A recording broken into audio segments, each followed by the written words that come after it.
দেশের বাড়িতে তো কয়েকটা দিন ছিলাম, অনেক মজা মাস্তি করেছি ভাই বোনদের সাথে, ফ্যামিলির সাথে।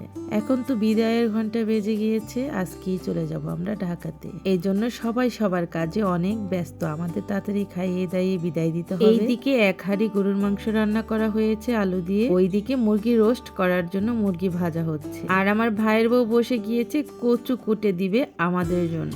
বলতেছে, বই না তোমরা যে কচু নিয়ে যাবা কিভাবে কাটবা, হাত চুলকাবে, আমি কেটে দিই। সুন্দর করে কেটে প্যাকেট করে দিচ্ছে। এইদিকে আমার ছোট ভাগ্নি পেঁপে, তারপরে গাছের অন্যান্য সব শাকসবজি পেরে নিচ্ছে আমাদের দিয়ে দেওয়ার জন্য। আর আমার ভাগ্নিরা, আমার বোন, আমার বাবা, আমার ভাইয়ের বউ পারে না, পুরো বাড়িটাই উঠিয়ে আমাদের দিয়ে দিবে। সব কিছু কোনা কাঞ্চি কোথায় কি আছে, আনাচে কানাচে সব থেকে বের করে আমাদের বস্তা ভরে ভরে দিয়ে দেয়। বিদায়টা তো অনেক কষ্টের, তাই না?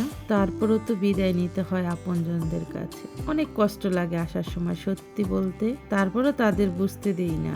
এই তো শাকসবজি সব কাটা শেষ, এখন ধুন্দুল কাটতে গিয়েছে। ধুন্দুল বেশি ছিল না গাছে, যাই ছিল তাই নিয়ে এসেছে পেরে। এই তো এগুলো অভিযান করে নিয়ে আসলাম। আরো অনেক কিছু ছিল, কাঁচামরিচ। এদিকে আমার ভাইয়ের বউ আর আমার বাবা সব বস্তা ভরতেছে, কাঁঠালটা সহ বস্তার ভিতরে ভরে দিচ্ছে। দেখেন আরো অনেক কিছু ছিল, কালো জিরা, আম কলা, এগুলো ওই যে বস্তার ভিতরে ছিল। খাওয়া দাওয়া করে বস্তা বন্দি করে সব বেরিয়ে পড়লাম। আর এই যে তো আমরা বাসার থেকে বেরিয়ে রাস্তার উপরে উঠে, এই সময়টা না বুকের ভিতরে একটা চাপ দেয়। কারণ কি জানেন, আমাদের তো মা নেই। আমার এই যে বড় বোনটা আছে না, মায়ের মতো আমাদের আগিয়ে দিতে এসে শুধু কান্না করে, আমাদের এগিয়ে দিতে একেবারে রাস্তায় চলে আসে আর ওড়না দিয়ে চোখ মুছতে থাকে। আমরা যখন আসি তখনও রাস্তায় চলে আসে আমাদের নেওয়ার জন্য, আমরা যখন চলে আসি তখনও রাস্তায় চলে আসে আমাদের বিদায় দেওয়ার জন্য। আসার সময় আসে হাসতে হাসতে, আর বিদায় দেওয়ার সময় যায় কাঁদতে কাঁদতে। মা থাকলে তো এই কাজটাই করতো, তাই না?